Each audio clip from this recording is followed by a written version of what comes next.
Hello, my name is Sean Copeland. I am Chairman and CEO of Regent Bank, and welcome to another edition of Regent Elevate as we continue our series on leading with love. I just want to again briefly remind you that you can get all these Elevate videos at regent.bank. Click on the Resources tab and click on Regent Elevate.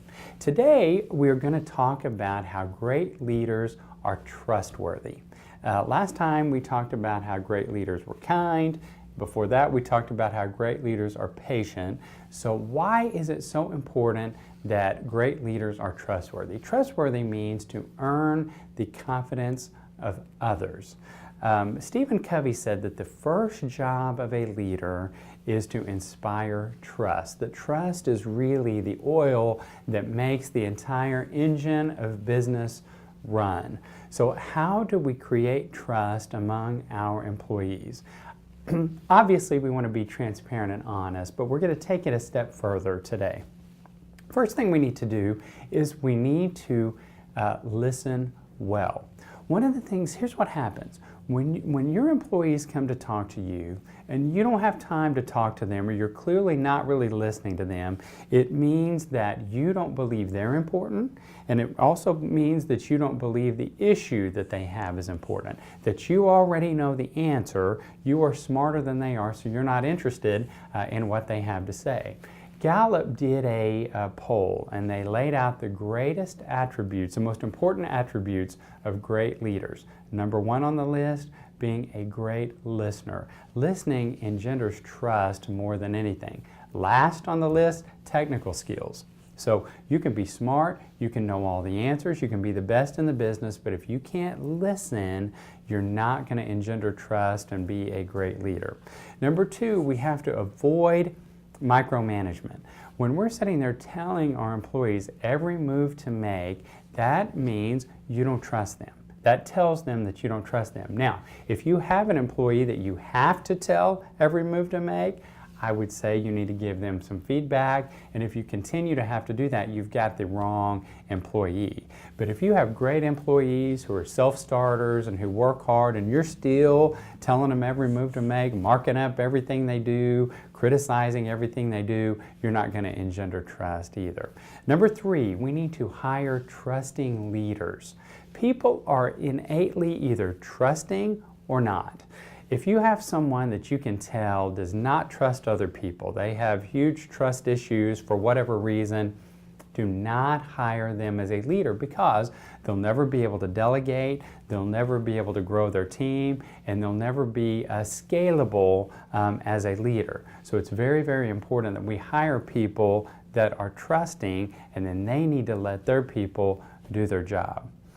Next, we need to practice trustworthiness by being totally transparent, both on a personal level and on a corporate level. On a personal level, we need to be really honest about feedback.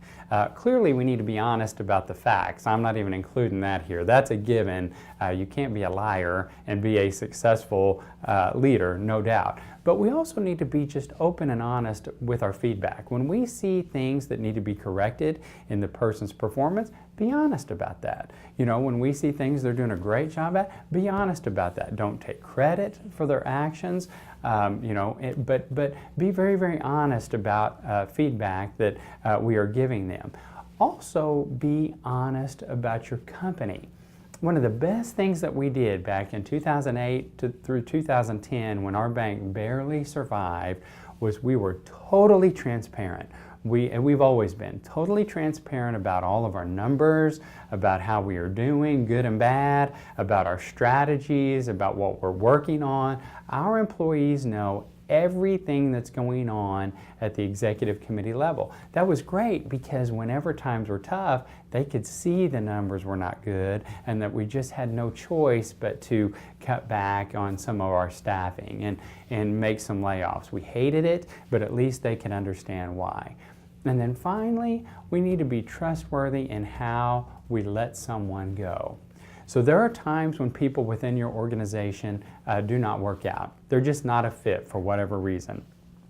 Number one, we need to be honest with that person and give them feedback early so that they are never surprised by being let go. Firing someone should never, ever come as a surprise to that person.